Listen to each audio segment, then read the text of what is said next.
kemandirian sebagai kebutuhan psikologis remaja. Yang pertama itu kemandirian. Kemandirian berasal dari kata independence yang diartikan sebagai suatu kondisi di mana seseorang tidak bergantung pada orang lain dalam menentukan keputusan dan adanya sikap percaya diri. Kemandirian adalah suatu kemampuan atau keterampilan yang dimiliki anak untuk melakukan segala sesuatunya sendiri, baik yang bersifat fisik maupun psikologis. Selanjutnya ada proses perkembangan kemandirian.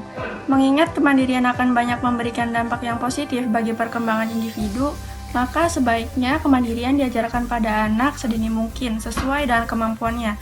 Seperti yang telah diakui, segala sesuatu yang dapat diusahakan sejak dini akan dapat dihayati dan akan semakin berkembang menuju kesempurnaan.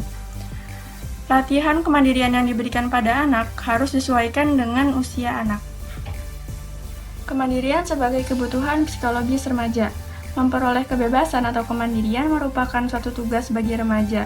Dengan kemandirian tersebut, berarti remaja harus belajar dan berlatih dalam membuat rencana, memilih alternatif, membuat keputusan, bertindak sesuai keputusannya sendiri, serta bertanggung jawab atas segala sesuatu yang dilakukannya. Dalam pencarian identitas diri, remaja cenderung untuk melepaskan diri sedikit demi sedikit dari ikatan psikis orang tuanya.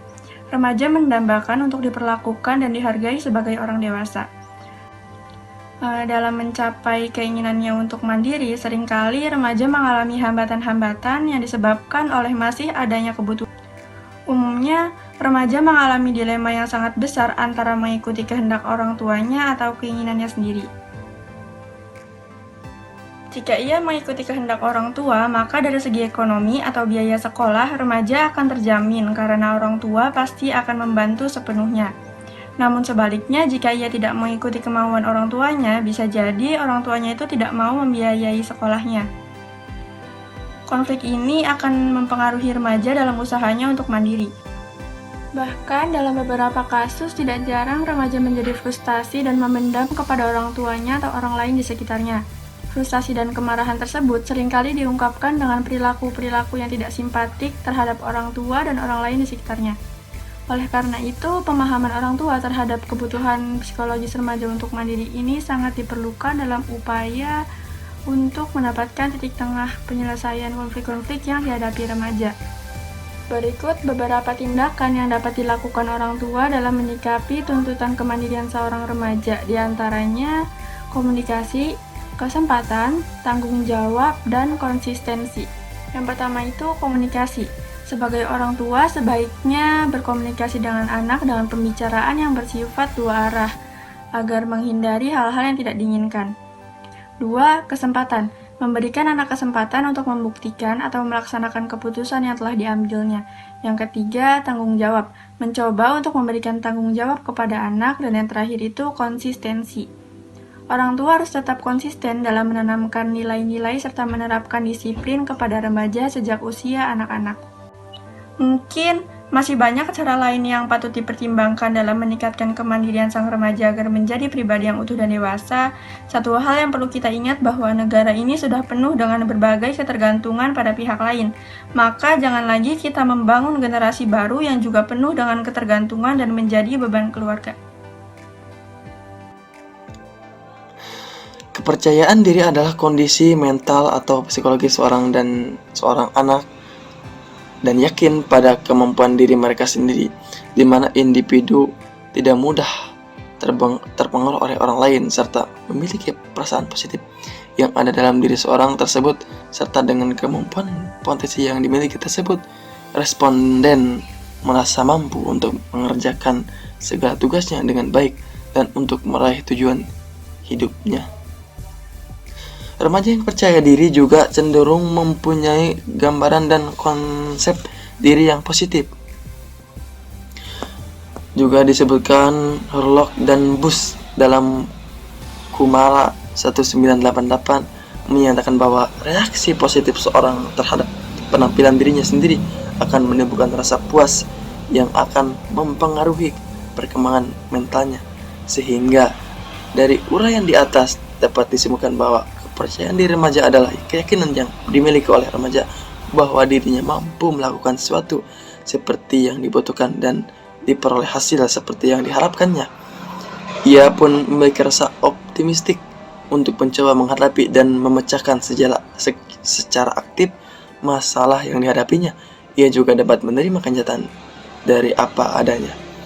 A. Yaitu aspek-aspek kepercayaan diri. Lostor Gouffron 2010 mengemukakan bahwa aspek-aspek kepercayaan diri sebagai berikut. A.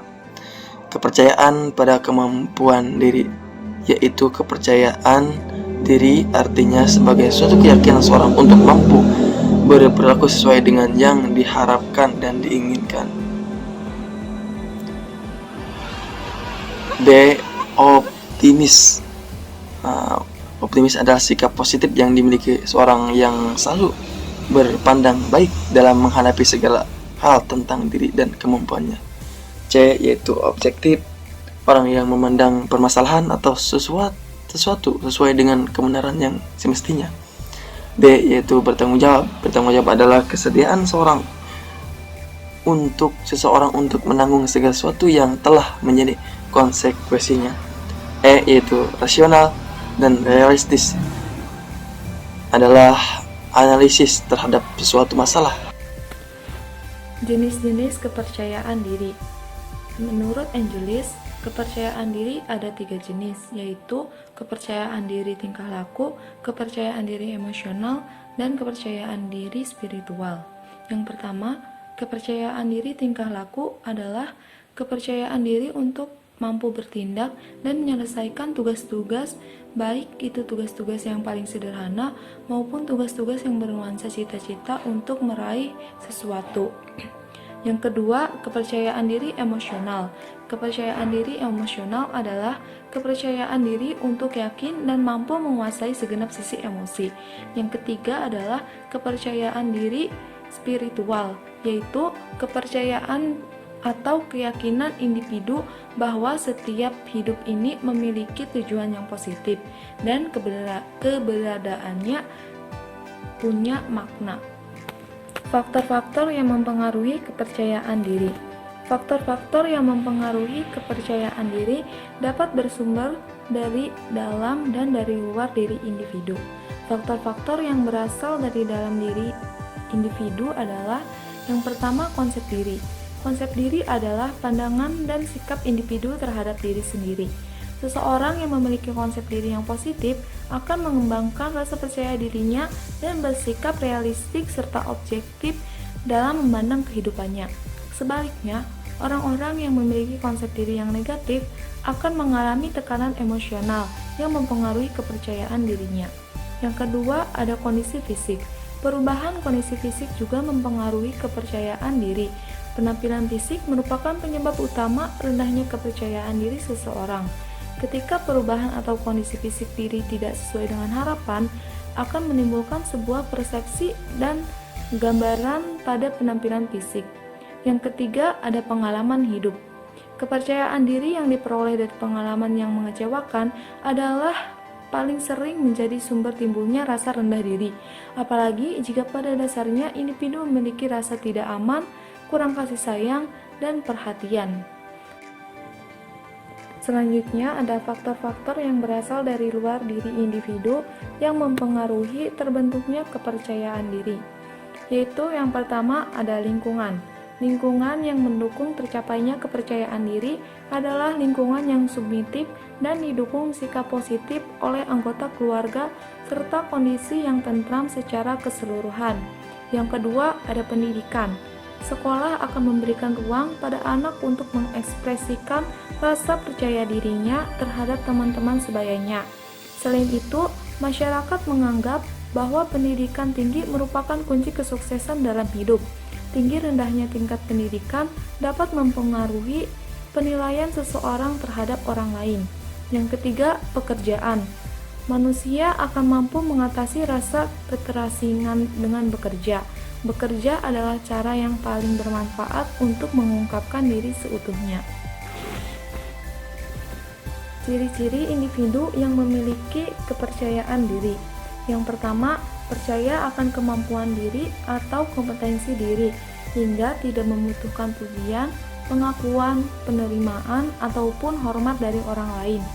Yang kedua, tidak terdorong untuk menunjukkan sikap konformis demi diterima oleh orang lain atau kelompok.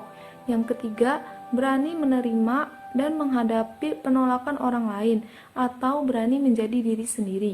Yang keempat, punya pengendalian diri yang baik atau tidak moody dan emosinya stabil. Yang kelima, memiliki internal locus of control atau memandang keberhasilan atau kegagalan bergantung pada usaha diri sendiri dan tidak mudah menyerah pada nasib atau keadaan serta tidak bergantung atau mengharapkan bantuan dari orang lain. Yang keenam, mempunyai cara pandang yang positif terhadap diri sendiri, orang lain, dan situasi di luar dirinya. Yang ketujuh atau yang terakhir, memiliki harapan yang realistik terhadap diri sendiri, sehingga ketika harapan itu terwujud, ia tetap mampu melihat sisi positifnya dan situasi yang terjadi. Oke, dilanjut dengan saya pemateri selanjutnya, yaitu meningkatkan kepercayaan diri. Menurut Santrop yang menyebutkan ada 4 cara meningkatkan rasa kepercayaan diri, yaitu yang pertama, mengidentifikasi penyebab kurang kepercayaan diri dan mengidentifikasi domain-domain kompetensi diri yang penting. Remaja memiliki tingkat rasa kepercayaan diri yang tinggi ketika mereka berhasil di dalam domain-domain kompetensi yang penting, yaitu kompetensi dalam domain-domain diri yang penting merupakan langkah yang penting untuk memperbaiki tingkat kepercayaan diri. Selanjutnya, memberi dukungan emosional dan penerimaan sosial. Dukungan emosional dan persetujuan sosial dalam bentuk konfirmasi dari orang lain merupakan pengaruh bagi rasa kepercayaan diri remaja, seperti guru, teman sebaya, dan keluarga.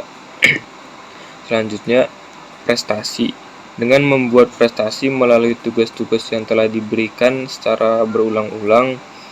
Terus yang selanjutnya, menghadapi masalah dan selalu berusaha untuk mengatasinya. Rasa kepercayaan diri dapat juga meningkat ketika remaja mengalami suatu masalah dan berusaha untuk mengatasinya, bukan hanya menghindarinya.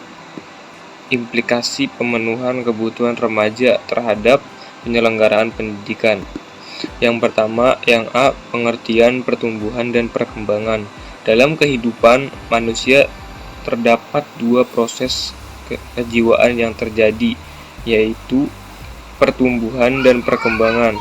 Pada umumnya, istilah pertumbuhan dan perkembangan digunakan secara bergantian, padahal kedua proses ini berlangsung secara interdependensi, artinya saling bergantung satu sama lain.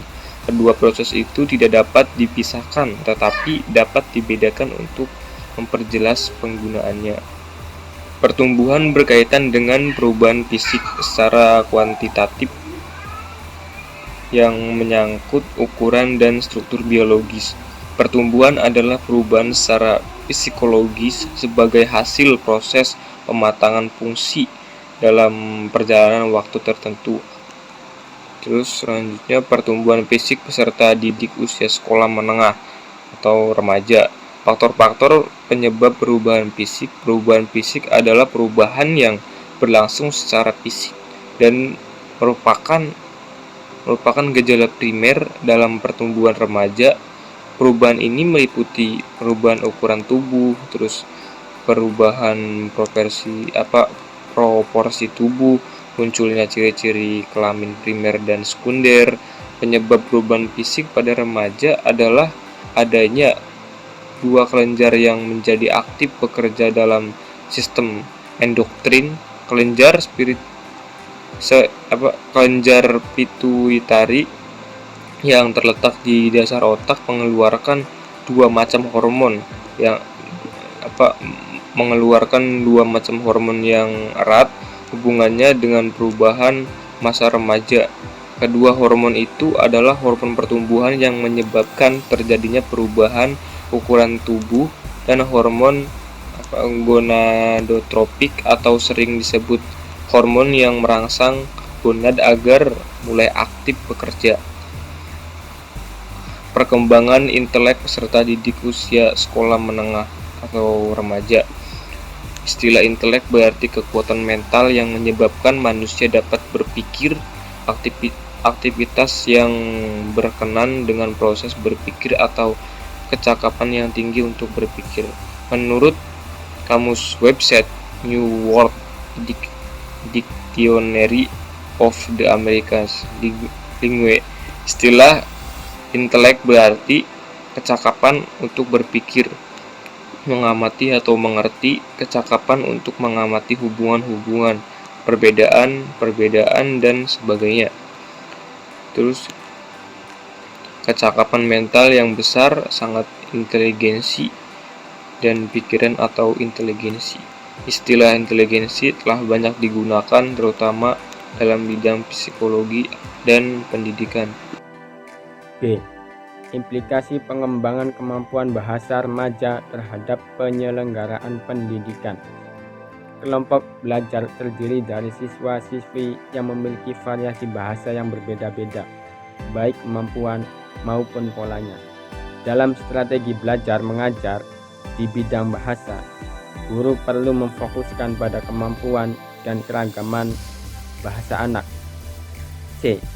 Perkembangan emosi peserta didik usia sekolah menengah remaja.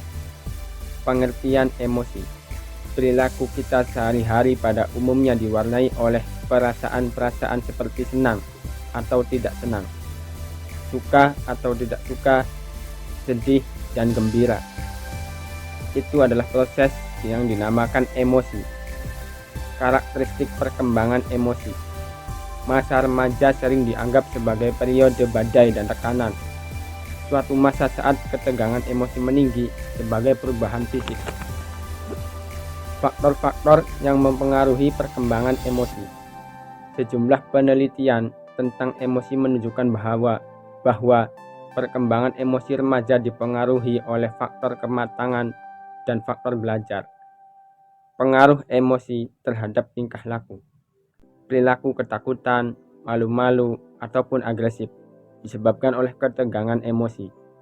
Karena reaksi kita berbeda-beda terhadap setiap orang yang kita jumpai, maka akan timbul emosi tertentu. Mengenal kecerdasan emosi remaja.